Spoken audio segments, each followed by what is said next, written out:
오늘 우리는 낮아지심이라는 제목으로 함께 말씀을 나누고자 합니다.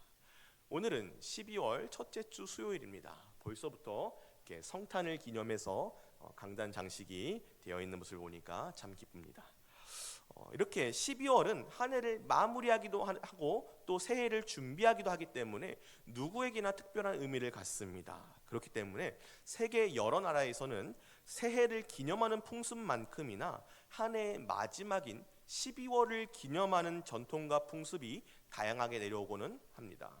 특히나 그리스도인에게 있어서 12월은 정말로 중요한 달입니다. 하나님의 아들이 우리를 위하여 이 땅에 오심을 생각할 때 우리 안에는 큰 기쁨이 넘치고 그를 경배하는 마음으로 요동치기 때문입니다. 우리는 바쁜 연말 시즌이지만 따로 시간을 내고 열심을 내어서 성탄절을 기념하기 위해 열심히 수고하고는 합니다. 우리를 위해 오신 하나님의 아들을 기념하고 기뻐하며 경배하는 시간을 갖는 것이 너무나도 즐겁기 때문입니다. 아마 여기 계신 성도님들 중에서도 이미 성탄절 발표회를 준비에 들어가신 분들이 있으실 것 같습니다. 이처럼 우리가 기쁨으로 성탄절을 기대하고 기쁘게 준비하는 것은 성탄이 곧 우리의 구원의 기쁨의 소식이기 때문입니다. 그렇다면 성도 여러분, 우리의 입장에서는 성탄이 정말로 큰 기쁨이고 구원의 기쁜 소식이지만 만약 우리 성자 하나님 예수 그리스도의 입장에서 생각해 본다면 성탄이 어떤 의미였던 것일까요? 우리 함께 이 사실을 함께 나눠보도록 하겠습니다. 우리가 계속해서 함께 나누고 있는 웨스트민스터 소요리 문답의 27문답은 예수 그리스도의 오심에 대해서 한마디로 설명합니다. 무엇이냐면 낮아지심이라고 표현하고 있습니다. 제가 그리스도의 낮아지심에 대해서 문제에 대해서 읽으면 여러분들께서 답변을 읽어주시길 바랍니다. 그리스도의 낮아지심은 어디에 있었습니까? 그리스도의 낮아지심은 그분이 탄생하신 이 사실에 있었는데 그것도 이 세상 삶에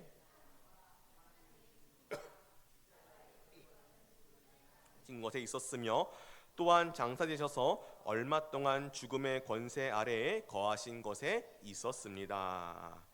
교리의 문답은요, 그리스도의 탄생 자체를 그리스도의 낮아지심이라고 표현하고 있습니다. 이는 그리스도의 탄생, 성육신 하심이 그리스도께서 자신을 비워 종의 형체를 취하신 것이고 스스로 낮아지신 것이기 때문입니다. 빌립보서 2장 6절에서부터 8절이 말씀하시는 대로 그리스도께서는 근본 하나님의 본체이시지만 하나님과 동등됨을 취하지 않으셨다고 말씀합니다. 성자께서는 택하심을 입은 자들의 구원을 위해 당신의 모든 영광과 특권을 잠시 비워두시고 성부의 뜻에 온전히 순종하셔서 종의 형태를 취하시고 이 땅에 오신 것입니다. 우리 속담에 든 자리는 몰라도 난 자리는 안다라는 속담이 있습니다. 이 속담은 사람이 더 온 것은 티가 안 나지만 사람이 빠져서 난 자리는 티가 난다는 것을 의미합니다. 비슷한 의미로 형편이 조금 좋아지는 것은 쉽게 체감이 안 되지만 형편이 나빠지는 것은 무엇보다도 빠르게 체감이 된다는 것을 말하기도 합니다. 그런데 예수 그리스도의 입장에서 생각해 본다면 전지하시고 전능하시고 천지를 창조하신 능력의 하나님이 자기의 영광을 가리고 신적인 특권을 비워놓으시면서 사람의 모습, 피조물의 모습을 선택하셨다는 것이 얼마나 말도 안 되게 불편하셨을까를 생각해 보지 않을 수 없는 것입니다. 인간이 하루아침에 벼룩이나 좀벌레가 된 것보다도 더욱더 불쾌하고 부자유한 일이 아닐 수 없습니다.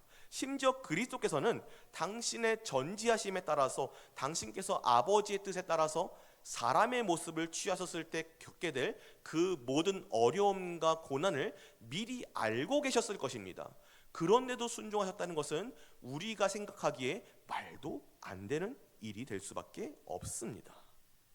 그것도 타락 이전 아담의 탁월한 피조 상태를 선택하신 것도 아니시고 예수님께서 취하신 인성에는 죄는 없으시되 죄로 타락한 우리의 상태와 동일하게 고난과 죽음 앞에 복종하는 몸으로서 이 땅에 오셨다는 것입니다. 정말 말이 안 되는 일이 아닐 수 없습니다. 더군다나 예수님께서는 그마저도 가장 낮고 천한 자리에 오셨다는 것이 우리에게 믿어지지 않는 일이 됩니다. 예수님께서 태어나실 때는 귀한 신분의 여성의 몸에서 태어나지 않으셨습니다. 여자 황제라든지 아니면 여왕이라든지 하다못해 공주라든지 귀한 집안은 많을 거 아닙니까? 그런데 그런 귀한 집안의 몸에서 태어나셔서 귀한 대접을 받으시지 않으시고 낮고 천한 목수와 정혼한, 비록 다윗의 혈통이라고 하지만 그 천한 목수와 정혼한 천한 마리아의 몸을 택하셔서 태어나셨다는 것은 예수님께서 낮아지시되 철저하게 낮아지셔서 아담의 후손으로 태어난 우리 모두의 빈곤과 궁핍함을 담당하셨다는 것을 의미합니다. 당신의 집도 아니고 고급 숙소도 아니고 저택도 아니고 심지어 평범한 숙소도 아닐 뿐더러 짐승의 먹이를 남는 말구유에 태어났다는 것입니다. 예수님의 태어나심은 아마 동시대 태어난 여느 아기와 비교해 보아도 가장 낮고 천한 종류의 것이었을 것입니다. 그런데도 불구하고 예수님께서는 낮아지시되 철저하게 낮으셔서 아담의 모든 후손이 겪어야 할 가난과 궁핍을 당신께서 친히 담당하신 것입니다. 예수님의 태어나심은 그러므로 태어나심 그 자체로 우리를 위해서 겪으실 모든 고난의 시작이셨던 것입니다. 예수님의 탄생하심은 곧 율법 아래의 태어나심이십니다. 율법을 만드신 하나님이 반역한 인간을 위해서 그가 내팽개친 모든 순종의 의무를 대신 짊어지신 것입니다. 그분은 율법이 정한 규례들을 그대로 지키시고 성취하심으로 원래 첫사람이 수행했어야 할 행위 언약의 모든 순종을 이루셨습니다. 완전한 순종을 위해서는 그리스도께서 육신의 부모인 요셉과 마리아의 모든 요구에도 순종하셨습니다. 요한에게 세례를 받으실 때 이와 같이 하여 모든 일을 이루는 것이 합당하니라 라고 말씀하신 대로 그분께서는 율법이 말하는 바 모든 의를 이루셨습니다. 예수님께서는 율법 아래 태어나서 모든 율법에 순종하심으로써 행위 언약으로서의 율법과 그 방법으로 주어진 모세의 모든 율법을 순종하셨으면서 인간에게 요구되는 모든 도덕법 역시 만족시키신 것입니다. 율법이 정한 모든 형벌을 받으시기도 했습니다. 예수님께서는 율법을 만드신 분이시고 우리에게 주시는 분이십니다. 그러므로 그분께서는 율법이 정한 모든 책임, 그 형벌을 받으실 이유가 전혀 없으신 분이셨습니다. 그러나 예수님은 죄인을 위하여 그 모든 율법의 책임을 다 지셨습니다. 마치 빚쟁이가 빚진 자를 찾아가서 그 빚진 것을 하나라도 빠짐없이 다 거두어가는 것과 같이 율법은 우리에게 죽음이란 형벌을 하나도 빠짐없이 요구합니다. 그런데 예수님께서는 그 모든 형벌과 책임을 다 대신 갚아주셨다는 것입니다. 그러므로 예수님의 지상의 삶은 고난 그 자체였습니다. 이 땅에 사시는 동안 예수님은 가난과 궁핍을 겪으셔야만 했습니다. 세상을 창조하시고 만유를 다스리시는 만왕의 왕께서 낮고 천한 이 자리에 오셔서 가난과 궁핍을 겪으셔야만 했던 이유는 아담의 범죄로 후손들이 겪는 가난과 궁핍을 담당하시기 위함이셨던 것입니다. 여우도 굴이 있고 공중에서도 집이 있지만 인자는 머리 둘 곳이 없다 말씀하신 대로 예수님께서는 철저한 가난을 겪으셔야만 했습니다. 세금 낼 돈도 없으셨고 또 당신을 왕으로 모시려는 사람들 사이를 지나실 때조차도 화려하게 꾸민 백마를 타신 것이 아니라 남에게 빌려온 시시하게 짝이 없는 나귀 새끼를 타고 지나가셨습니다. 또 예수님께서는 공생애 동안 슬픔과 질고를 많이 겪으셨습니다. 이사야가 증언하듯이 그분은 간고를 많이 겪으셨고 질고를 아는 자셨습니다. 예수님이 이 땅에서 그분이 겪지 않으셔도 될 슬픔과 질고를 겪으심은 우리를 대신하기 위함이십니다. 우리를 기뻐하시게 하시기 위하여서 그분이 우셨던 것입니다. 예수님께서 세상의 조롱과 경시와 멸시를 겪으셨습니다. 요한복음이 증언한 대로 그분이 이 땅에 오심은 자기 백성에게 오신 것입니다. 그런데 자기 백성이 그를 영접하기는커녕 조롱하고 멸시하고 그를 핍박한 것입니다. 또 이 땅에 사시는 동안 예수님은 마귀의 유혹과 시험을 겪으셔야 했습니다. 광야에서 40일 동안 금식하시면서 마귀에게 시험을 받으신 이래로 예수님께서는 계속해서 마귀의 시험을 받으셔야만 했습니다. 물론 말씀으로 그 모든 시험을 이기셨지만 그 모든 시험의 내용은 성자 하나님이신 예수님의 신성을 모욕하는 것이었습니다. 또 예수님께서 마귀에게 시험을 당하신 횟수가 구체적으로 명시되어 있지는 않지만 누가복음 4장 13절에 마귀가 모든 시험을 당한 후에 얼마 동안 떠나니라 라고 기록된 것을 보아서 마귀는 수시로 예수님을 무너뜨리기 위해 찾아왔던 것으로 보입니다. 예수님은 그 모든 공격을 묵묵히 이겨내시고 죄와 사망, 마귀의 유혹을 이겨내심으로써 인생의 고통을 모두 감당하신 것입니다. 무엇보다도 예수님을 고통스럽게 했던 것은 이 모든 고통보다도, 육신의 고통보다도, 그런 고통보다도 영적인 고통이었습니다. 겟세마네에서 이미 말씀하셨듯이 죄인을 향한 하나님의 무한하신 진노로 말미암아 겪는 영적 고통이야말로 예수님을 내가 심히 고민하여 죽게 되었다라고 말씀하시게 되는 이유였던 것입니다. 예수님께 전가된 하나님의 모든 진노와 율법의 저주가 예수님을 짓눌렀기 때문입니다. 예수님께서는 짧은 시간 동안 죄에 삭힌 영원한 죽음을 질적으로 경험하셔야만 했습니다.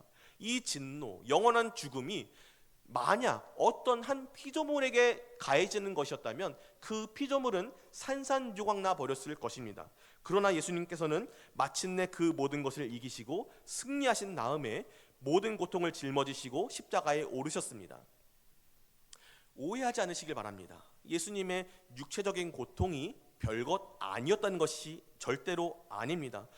단적인 예로 예수님께서 겪으셔야만 했던 십자가형은 로마가 죄인에게 내리는 가장 잔인하고 고통스러운 형벌이었습니다. 그분은 채찍에 맞으셨고 가시관을 쓰셨고 거대한 대못들이 몸을 관통하여 십자가에 박히셨습니다. 그 모든 고통은 누가 감히 가벼이 여길 수도 없고 가볍게 여겨서도 안 됩니다.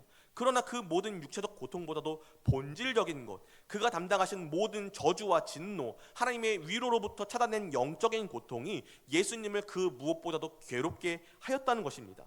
십자가의 죽음은 나무에 달린 자마다 저주를 받은 것이라는 신명기 말씀에 따라 하나님 앞에서 저주받은 죽음이었습니다. 그리스도께서는 그 저주받은 죽음을 우리를 대신해서 감당하심으로 율법의 저주에서 우리를 속량하셨습니다. 십자가에서 그분이 흘리신 피가 하나님의 모든 정의를 만족시키시고 죄인을 정결하게 하는 속량의 피가 된 것입니다. 마지막으로 예수님은 죽으신 후에 장사되시고 잠시간 죽음의 권세 아래 머무심으로 우리를 위한 낮아지심을 완성하셨습니다. 예수님이 십자가에 달리신 후 장사가 되신 것에는 몇 가지 필연적인 이유가 있었습니다. 첫째는 장사되신 것을 통해서 어떤 사람들의 주장과는 다르게 예수님께서 실제적으로 죽으셨고 실제적으로 부활하셨다는 것을 확증하시기 위함이셨습니다. 때때로 우리 주변에는 예수님이 십자가에 달리셨을 때 잠깐 기절하신 것을 죽으신 것으로 착각하여서 무덤에 장사였다라고 주장하는 허탄한 사람들이 있습니다. 그러나 그러한 주장은 예수님의 죽으심이 2000년 전의 사건이라 하여서 약간 진화론적인 시선으로 당시의 사람들을 너무나도 얕잡아 보기 때문에 발생한 일입니다. 그러나 그들의 무례한 상상과는 다르게 지금이나 2000년 전 사람들이나 지적 수준, 지적 능력은 전혀 달라진 것이 없습니다. 단순히 기절한 사람을 죽었다고 착각해서 헛되게 부활소동을 일으킬 만큼 그 시대의 사람들이 어리석지 않았다는 것입니다. 우리 주님의 죽으심은 실제로 일어난 사건이었고 그리스도께서 장사되신 것을 듣는 자마다 그분이 진짜 죽으셨구나라는 것을 알 수밖에 없게 하는 장치로 사용하셨다는 것입니다. 또 둘째로 예수님이 장사되신 것의 필연적인 이유는 그마저도 죄로 인한 형벌이었기 때문입니다. 하나님께서는 분명히 선과 악을 알게 하는 나무의 열매를 먹고 범죄한 인간에게 이렇게 말씀하십니다. 너는 흙이니 흙으로 돌아갈지니라.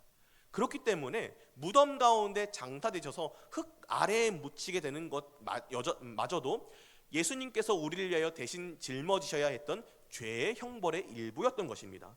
예수님께서는 그것을 통해서 완전히 인간이 치러야 할 죄의 삭스를 치러주셨습니다.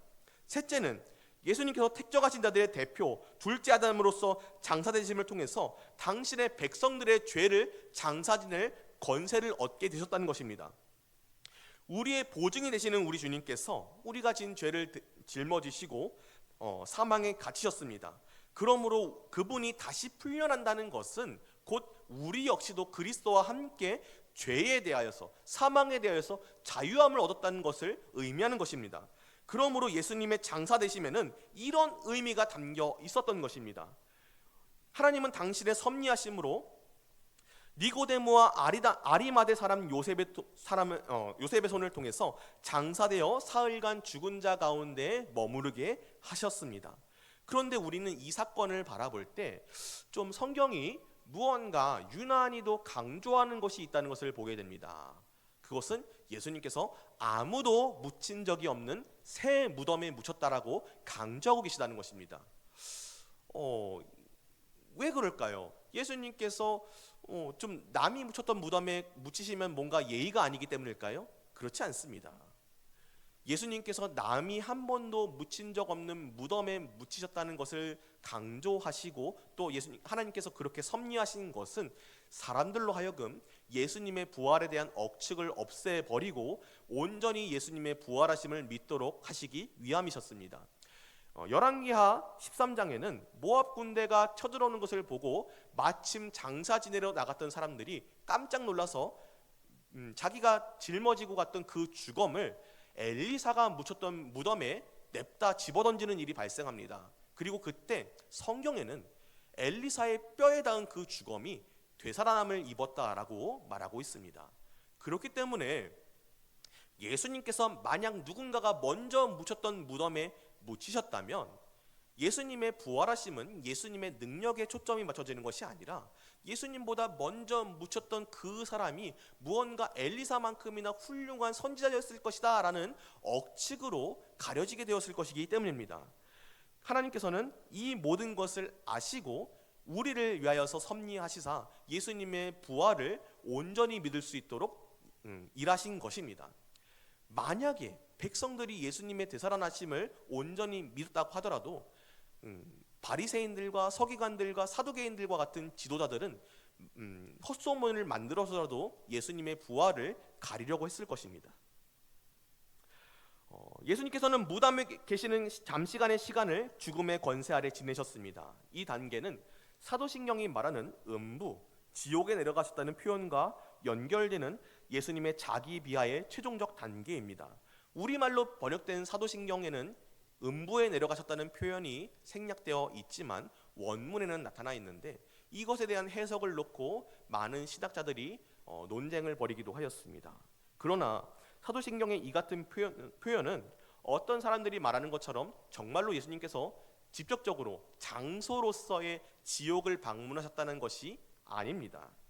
분명히 우리 주님께서는 요나가 물고기 뱃속에서 3일 동안이나 있었던 것처럼 3일 동안이나 무덤에 계셨어야만 했지만 그것이 예수님께서 지옥이라는 장소를 갔다 오시는 데 걸린 시간이라는 것을 의미하지는 않습니다. 이는 그리스도께서 겪으신 고통에 대한 비유적인 표현입니다.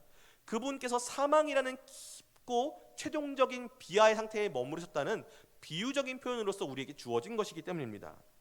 예수 그리스도께서는 이미 겟세마네의 자리를 통하여서 또 십자가 위에서 받으신 고통을 통하여서 죄인들이 받았어야 할 영원한 형벌을 대신 받으셨습니다. 마치 시편 18편과 116편에 나온 구절들에서 말하는 것처럼 스올의 끈, 사망의 끈이 나를 둘렀다고 표현하면서 극심한 고통을 표현한 것처럼 지옥에 내려가셨다, 음부에 내려가셨다는 표현은 예수님께서 그만큼 우리를 위하여서 극심한 고통과 비난을 감당하셨다 써야 했다는 비유적인 표현으로서 사용된 것입니다.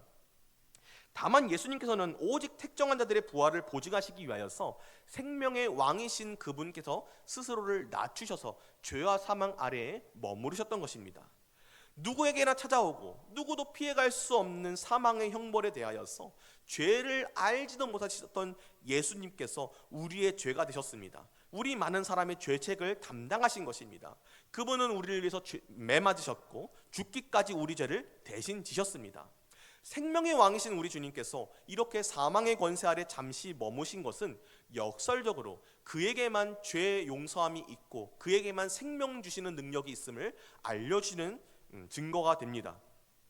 왜냐하면 하나님께서 그를 사망의 고통에서 풀어 살리셨으니 이는 그가 사망에 매여 있을 수 없었음이라 하신 대로 그리스도께서 사망의 권세 아래 잠깐 머무심은 도리어 사망의 권세를 정복하고 영광스러운 부활로 나아가는 발판으로 삼으셨기 때문입니다. 하나님의 아들이 이토록 놀랍게 자신을 낮추어야 했던 근본적인 이유는 하나님의 정의를 만족시키기 위함이셨습니다. 우리가 이미 아담의 범죄함을 통해서 살펴보았듯이 죄의 본질은 하나님께 반역하는 것에 있습니다. 하나님의 선하시고 거룩하신 본성을 부인하고 반역한 것입니다. 그 판단을 내가 대신 하겠다는 것입니다. 이것이 바로 우리 죄의 본질입니다. 당연히 하나님의 정의로우신 본성은 인간 죄에 합당한 처벌을 내리실 수밖에 없습니다. 하나님의 정의로우심의 요구를 충족할 수 없다면 인류는 마땅히 영원한 사망과 정죄 아래에 멸망할 수밖에 없습니다. 그러므로 예수 그리스도께서는 스스로 율법의 주인이시자 제정자이심에도 불구하고 하나님의 정의를 만족시키기 위하여 율법 아래에 태어나시사 스스로를 낮추시고 스스로를 비우시고 우리와 같은 모습으로 이 땅에 오신 것입니다. 더 나아가 예수 그리스도는 당신의 낮아지심을 통해서 아담이 완수하지 못한 행위 언약을 완성하셨습니다. 성경이 예수님을 가리켜 둘째 아담이라고 지칭하는 것은 예수님께서 율법의 모든 요구를 성취하셨기 때문입니다. 행위 언약이 요구하는 모든 의를 이루셨습니다. 이 순종을 통하여서 율법은 없어지는 것이 아니라 오히려 하나님의 아들로 인하여서 존귀함을 얻게 되었습니다. 또 예수님께서는 이렇게 이루신 완전한 의를 당신의 택하신 백성인 우리에게 전가하셔서 의롭다 칭하심을 얻게 하셨습니다. 예수님의 낮아지심은 또 누구의 강요도 아니고 어떤 의무도 어떠한 강제적인 사항도 아니고 자발적인 순종이셨습니다. 물론 그 누가 있어서 성자 하나님께 자신의 뜻을 강요하겠습니까? 그러나 예수님께서 스스로 비우시고 낮아지심으로써 당신의 모든 공로를 우리 모든 죄인들을 위해서 의를 전가해 주실 만큼 충분하고 무한하신 공로로 바꾸셨다는 것입니다. 만약 그분의 순종이 어떤 의무를 따르거나 어떠한 강제성을 따른 것이었다면 그것은 그리스도께만 해당하는 단순한 공로가 되었을 것입니다. 그러나 예수님께서 스스로 율법 아래 들어가심으로써 그분의 낮아지심은 우리를 위한 무한한 공로가 되었다는 것입니다. 예수님께서 낮아지신 그 또 다른 이유는 완전한 중보자 되시기 위함이셨습니다. 우리가 지난 시간 살펴본 말씀대로 선지자, 제사장, 왕의 세 직분을 감당하시면서 예수님께서 우리에게 완전한 중보자가 되으셨다는 것을 우리는 이미 말씀을 나눈 바 있습니다. 예수님께서 이 땅에 오신 이유는 우리의 중보자가 되시기 위함이신 것입니다. 예수님은 자신의 낮아짐을 통해서 새 언약을 확증하셨습니다. 이 언약은 유언과도 같습니다. 유언이 효력을 얻으려면 어떻게 해야 됩니까? 유언한 사람이 죽어야만 합니다. 그리스도께서도 우리를 위해서 유언을 남기셨습니다. 그리고 우리는 그 유언의 당사자들이 되어서 효력 있는 부르심을 받아 이 자리에 나아온 줄 믿습니다. 그러므로 그분의 낮아지심은 대제사장 사역의 완성에 있습니다. 히브리서가 증언하듯이 그분은 모든 일에 우리와 같이 되셨습니다. 배고프시고 목마르시고 피곤하시고 슬픔 당하시고 가난과 궁핍을 당하시고 인간 본성의 연약함을 담당하셨습니다. 이러한 시험과 고난을 당하심으로 그분은 우리의 고통을 하시고 우리를 도우실 수 있는 우리의 대제사장이 되십니다. 비록 십자가의 죽으심은 저주받은 죽음으로 사역을 완수하지 못하게 하려는 마귀의 계계가 섞여 있었지만 그마저도 하나님의 지혜로우심과 섭리하심으로 말미암아 도리어 마귀를 깨뜨리시고 십자가를 통해서 자기 몸을 한 번에 드리는 한 영원한 제사로 드리셔서 마귀의 모든 계략을 깨뜨리시고 택하신 모든 자들을 속량하시게 이르셨습니다. 이 속량으로 말미암아 우리는 하나님을 가리켜 감히 아빠, 아버지라고 부를 수 있게 되었습니다. 갈라디아서 4장 4절로부터 6절까지의 말씀 우리가 한 목소리를 읽어보겠습니다. 때가 참에 하나님이 그 아들을 보내사 여자에게서 나게 하시고 율법 아래에 나게 하신 것은 율법 아래에 있는 자들을 속량하시고 우리로 아들의 명분을 얻게 하려 하심이라. 너희가 아들임으로 하나님이 그 아들의 영을 우리 마음 가운데 보내사 아빠 아버지라 부르게 하셨느니라. 아멘. 우리는 본래 죄악된 본성을 지닌 자들이요 또 거룩하시고 의로우신 하나님 앞에 나아갈 수조차 없는 자들이었습니다. 그러나 이제 우리는 그리스도의 완전한 의로 인하여서 아들의 명분을 얻었습니다. 그렇기 때문에 우리가 이제 하나님의 아들이 되는 것, 양자가 되는 것은 도리어 하나님의 영광을 드높이는 일이 되게 되었습니다. 무너졌던 창조 목적의 회복이요 죄로 죽었던 하나님의 자녀가 그리스도 예수 안에 있는 생명으로 말미암아 다시 살아남을 얻게 되는 것이기 때문입니다. 잃었던 자녀를 찾는 것은 하나님께 무엇보다 영광이 되는 일입니다. 이를 위하여 그리스도께서는 십자가를 참으시고 스스로를 비우시고 낮아지셔서 종의 몸을 취하시기까지 복종하신 것입니다. 히브리서 12장 2절 말씀 우리 함께 다시 읽겠습니다. 믿음의 주요 또 온전하게 하시는 이인 예수를 바라보자. 그는 그 앞에 있는 기쁨을 위하여 십자가를 참으사 부끄러움을 개의치 아니하시더니 하나님 보좌 우편에 앉으셨느니라. 아멘. 그러므로 이제 우리는 히브리서 12장 2절이 말씀하시는 그 앞에 있는 기쁨이 뭔지 확연하게 알 수 있게 되었습니다. 예수 그리스도께서 십자가를 참으실 수 있었던 이유는 그만큼 잃어버린 하나님의 자녀를 다시 살리는 일, 다시 찾는 일이 십자가를 참으시는 일보다 기쁜 일이었다는 것을 말해주시는 것입니다. 그리스도의 고난은 죄로 죽어버린 당신의 형제를 다시 살리심이며 신랑이 자기 신부를 맞이하기 위해 치른 몸값이었던 것입니다. 교회, 당신의 신부를 다시 얻는 것이 그리스도께 있어서는 십자가를 지는 것보다도 더욱더 큰 기쁨이었기 때문에, 하나님께 더욱더 큰 영광이 되는 일이었기 때문에 우리를 위해서 그 모든 것을 감당하셨다고 우리에게 말씀하고 계시는 것입니다. 그렇기 때문에 그리스도는 그 모든 낮아지심을 참으시고 우리에게 오셨습니다. 죄 없으신 분이 우리의 죄가 되시기까지 낮아지셨습니다. 당신께서 사람들 앞에서 하신 그 탕자의 이야기는 사실은 하나님 아버지의 이야기였습니다. 둘째 아들이 돌아오자 죽었던 내 아들이 살아 돌아왔다라고 잔치를 베푸신 하나님의 모습이 우리 하늘 아버지의 모습이라는 것입니다. 그리스도는 그 기쁨을 위하여 우리를 위해 낮아지셨고 또 이제 우리에게도 명령하십니다. 예루살렘과 온 유다와 사마리아와 땅끝까지 이르러 내 증인 되라 하시고 아버지와 아들과 성령의 이름으로 세례를 베풀어 내가 너에게 분부한 모든 것을 가르쳐 지키게 하라 하십니다. 바라기는 오늘 이 자리에 우리가 이 명령에 아멘으로 화답하여서 예수 그리스도께서 바라보신 그 기쁨을 위하여 온전히 순종하는 저와 여러분을 되시기를 축복합니다. 사랑하는 성도 여러분, 오늘 우리는 성탄의 기쁨이 있는 12월을 맞아서 그리스도가 이 땅에 오신 것에 대한 깊은 은혜의 말씀을 나누게 되었습니다. 이로써 오늘 우리는 막연히 구원의 기쁨을 기뻐하는 것보다도 더 중요한 것, 성탄의 진짜 의미를 알게 되었습니다. 먼저 우리는 예수 그리스도의 오심이 철저한 낮아지심에 있다는 것을 보게 되었습니다. 그 자체로 수치와 모욕이요 말도 안 되는 낮아지심이지만, 우리의 상상으로 어떤 비슷한 일도 찾을 수 없는 낮아지심이지만, 그러나 하나님의 아들이신 우리 주님께서는 그 앞에 있는 기쁨을 바라보셔서 그 모든 낮아지심, 수치와 모멸을 기꺼이 참으시고 우리의 보증이 되어 주셨다는 것입니다. 그리스도께서 바라보신 그 기쁨은 우리 죄로 인해 죽은 자들이 예수 그리스도 안에서 새 생명을 얻는 기쁨입니다. 다시 남을 얻는 것이었습니다. 예수님께서는 그 앞에 있는 기쁨, 자녀들이 다시 살아나심을 통해서 드러나게 될 하나님의 영광만을 바라보셨습니다. 그렇기 때문에 그분이 우리를 위하여서 낮아지시고 죽으시고 부활하신 것입니다. 그분으로 인하여서 성소의 휘장은 열렸고 생명으로 나아가는 길이 되었습니다. 우리는 이제 감히 하나님을 향해서 아빠, 아버지라고 부를 수 있는 양자의 영을 부으심 받은 자들이 된 것입니다. 그분으로 인하여서 우리는 죄와 사망의 나라로부터 옮겨져서 의와 생명의 나라의 백성들이 되었습니다.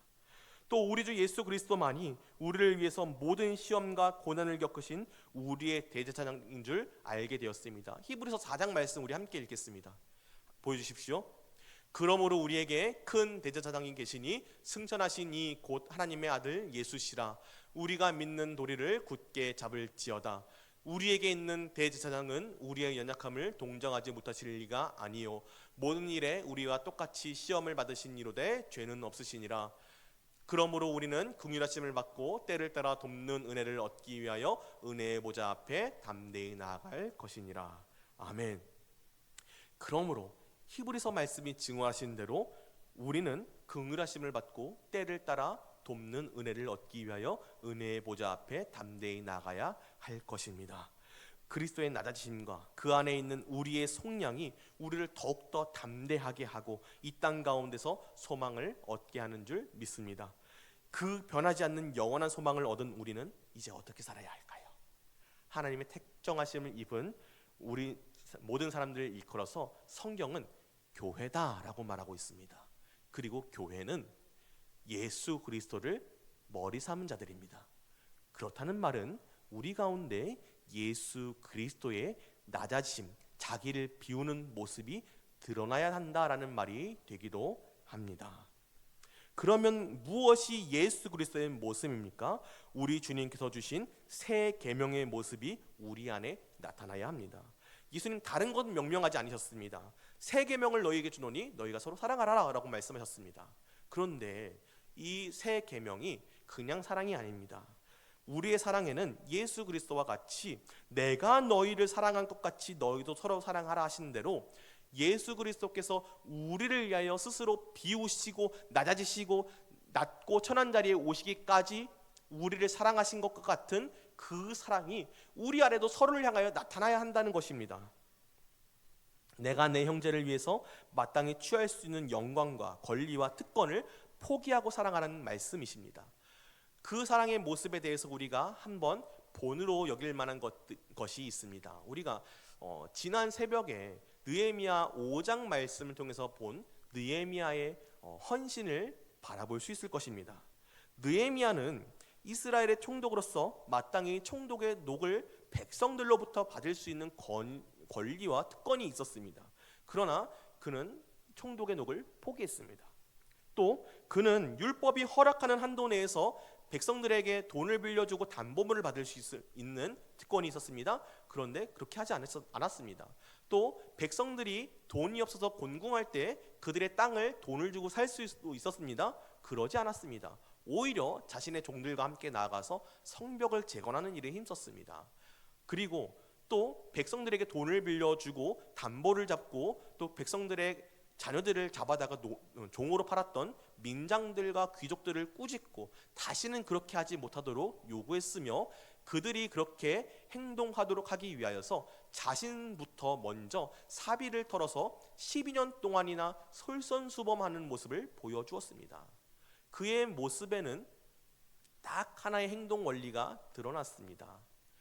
하나님께서 내 백성을 사랑하라 하신 대로 하나님이 주신 그 율법의 참뜻을 따서 나도 내 백성을 사랑하겠다. 왜냐하면 나는 하나님을 경외하니까. 내가 하나님을 경외함으로 이 모든 일을 행했습니다. 주님, 나의 모든 일을 기억하여 주시옵소서. 느헤미야가 이렇게 말한 것처럼 우리 삶의 모습에도 내 특권, 내 권리, 내가 누릴 수 있는 모든 것들을 포기하더라도 하나님께서 우리에게 바라시는 대로 새 계명의 모습이 드러나길 소망합니다. 스스로 낮아지는 사랑의 모습, 내 권리를 주장하기보다 그리스도의 몸된 교회를 돌보고 내가 당연히 누릴 수 있는 것을 누리기보다 그것이 필요한 형제에게 양보하는 모습이 드러나기를 원한다는 것입니다.